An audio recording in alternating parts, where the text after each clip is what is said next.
In this part I will start to work around the eye and then down towards the tusk. Again, you can see by looking at the picture, this is a very complicated area with all the wrinkles that there are within it. I start by working around the eye with a 2B pencil that is a bit sharper than what I would normally use, before then building more tone into the eye itself with the blunt 4B. As with previous parts, skin texture is embossed into the paper with the dart using a tight circular pattern. Now for the purpose of this video I am doing this over the whole area, but I would advise to only do this in small areas at a time, as this is quite repetitive. Using the 2B pencil I start to draw in some of the more prominent wrinkles that surround the eye.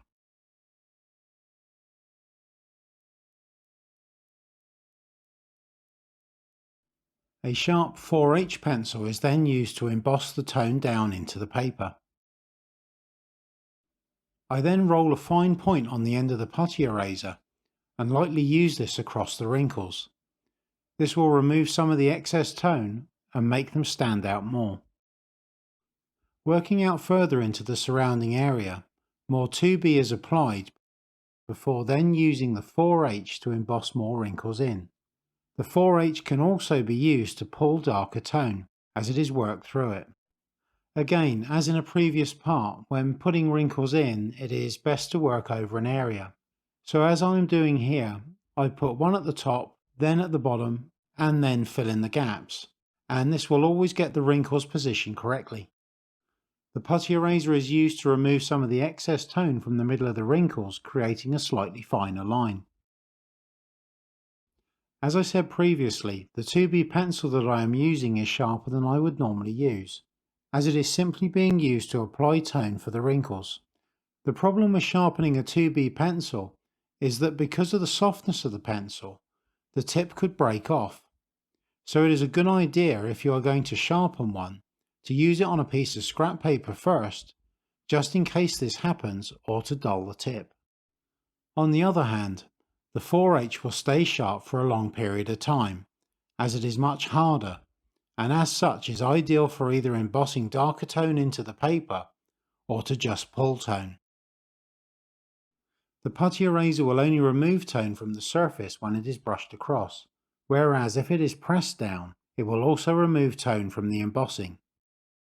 I now continue to work further out using the same process, to slowly build up the picture, mainly working between the 2B and 4H pencils. The blending stump is used lightly to just soften the look of some parts, as well as blending out some of the edges.